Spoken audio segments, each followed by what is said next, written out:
Hi, Harry here on July 2nd, a day earlier than my normal rant because of the holiday, of course. Let's start off with the two big things I've been talking about, gold and stocks, both still in those channel patterns. Gold tested the high side recently, got up to 1805. 1804 was the last peak of 3 back in the kind of 2011 time frame, 12 after it peaked, which is such strong resistance.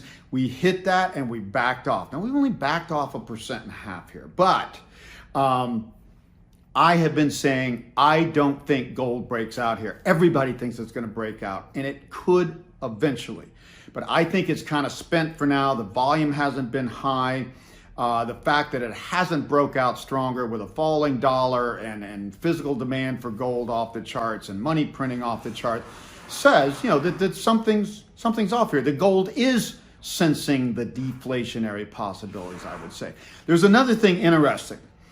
Any major correction tends to happen in what they call a cup and handle. So picture a cup, like a 2011 top cup, down to 10,050, then a rebound, the other side of the cup, back to not the ultimate highs, but to the real high, the real resistance around 1800.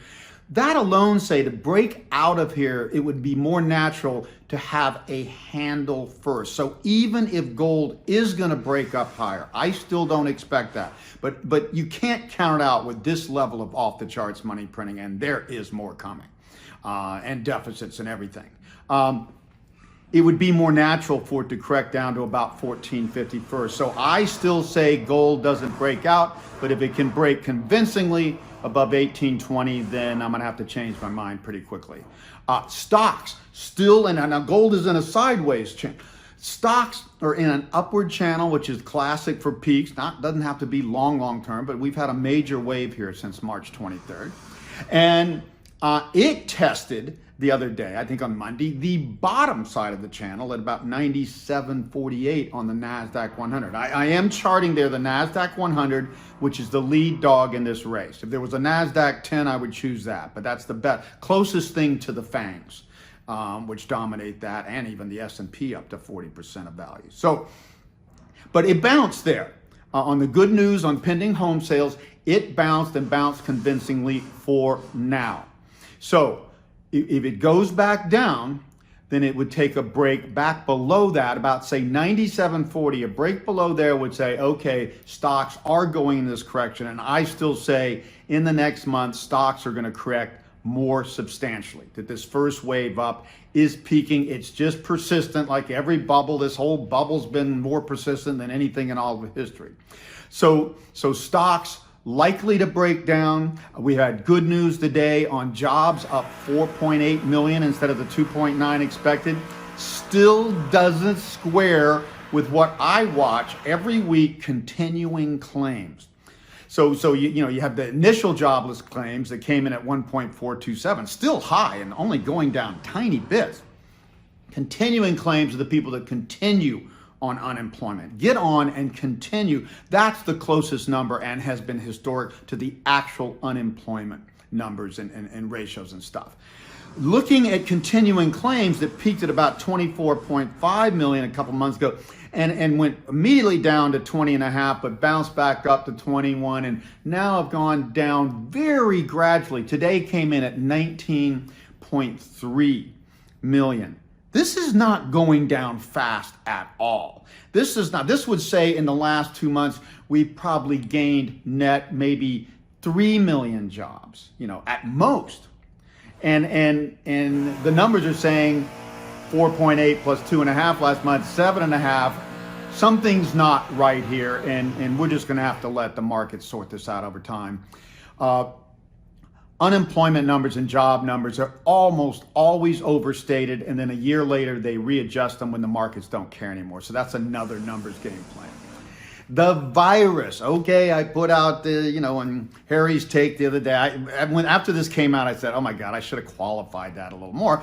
I talked about the virus receding to near zero by the fall. Now, I that was a true statement. That is what I meant to say. I should have qualified it a little more. You have to remember, when the virus, what I do is I look under the surface. Everybody else looks at the obvious trends. That's not the way to forecast, especially when trends are potentially going to change. In late March, when the markets were bottoming and the virus looked like it was just going to go straight up forever, I said, no, the daily claims have already peaked and turning down. This, by early to mid-April, it's going to be obvious that this thing is receding rapidly, and it did, and that's why the markets rebound. So what's happening now? Everybody receded. The U.S., New York, the Northeast, and Louisiana, that got hit the hardest. They're receding and they're down near zero just a few months later. This is what happened to China and everybody else. It happened to Italy and Spain. Here's the point, and this is my frustration with forecasting what I do, especially dealing with out of control bubbles. People don't get something until it hits their ass, okay? It's just that simple. Canada watched us have a major real estate crash and thought, well, it won't happen to us now. They are way more overvalued than we were in 2007 and now, and they still don't think. I go to Australia. They've never had a significant real estate crash forever. They don't think it can happen to them. It happened to Japan. It happened to the US and Spain and Ireland, a number of countries. People don't see it until it hits them. The virus hit the Northeast because it came over from the strength in Europe, places like, Italy and Spain and France and UK and Germany. It hit there first, it hit hard, they reacted strongly.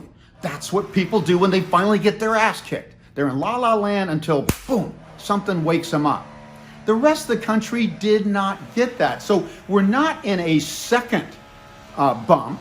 We're still in the first bump for a lot of the country that never got hit hard, and now they think they can just open back up and go to bars and run around in beaches naked and all that sort of stuff.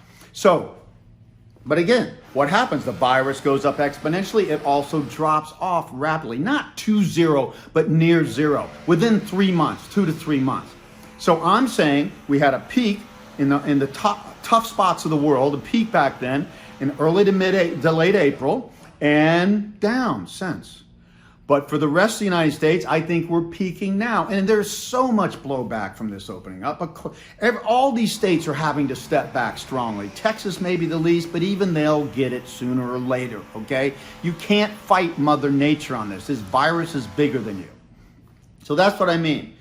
For the world, most of the world, we're already down that lower thing, except some emerging countries. And those, I hate to say it, don't matter that much in this case. They just don't. The U.S., I think, is peaking in this range, July, August, September, October-ish. I think by the time we get to the election or close, this thing's going to be looking more like zero. And hey, nice to get a vaccine, but we don't really need it. That brings us to election. Donald Trump, he is just sucking wind. I've been talking about this for the last few months. Doesn't learn from his mistakes, doubles down on everything. It's finally catching up, even with some of his older white voters and supporters. So right now, it really doesn't look like he can win. So that comes to, what does Donald do here? I know what I would advise him to do. I would say the same thing I'm telling people for stocks and real estate with this bubble getting ready to burst more than anybody will ever believe until it happens to them. Run. If I was Donald, I would use every excuse, and nobody's better at making up excuses and blaming everybody. I would say, I'm not going to run. The Democrats tried to impeach me. The Republicans only half support me. Even Fox News doesn't support me anymore. And blah, and all these things. Oh, and the virus, which the Chinese caused, not us. Just not run. And then start his own TV station. So we will see. Now, the flip, what I said, just to end here, the flip side, if I'm kind of right about this virus, even in the U.S. being down near very low levels by September, October, November, and I do think that's going to be the case. I think we're going to be hit next year by an economic crisis and maybe some broader geopolitical things, but I don't think it's going to be the virus next time around. If that happens and Trump hangs in there, he will look, and an economy's still up, which I expect another rally after this correction, unless something really goes wrong. He might just still have a shot. So we shall see on that, and we'll keep you updated. But we're still at an important time. And again, my view is still, whether people like it or not, whether I'm even exactly right or not, by late this year, early next year, we go back in the crapper.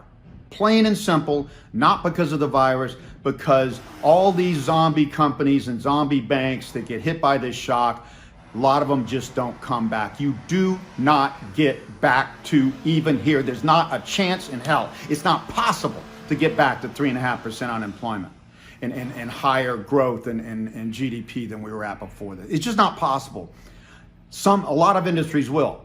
Some just won't, and some companies will go under, never come back. So you've got several months here to look at your real estate, look at your stocks, everything, and decide what you want to sell or not. I'll let you decide that. I'm just telling you, you're going to see the worst downturn in real estate and stocks of your entire lifetime. It's going to happen between late 2020 and late 2022, or I am going to quit my profession and be a professor or something like that. Talk to you later.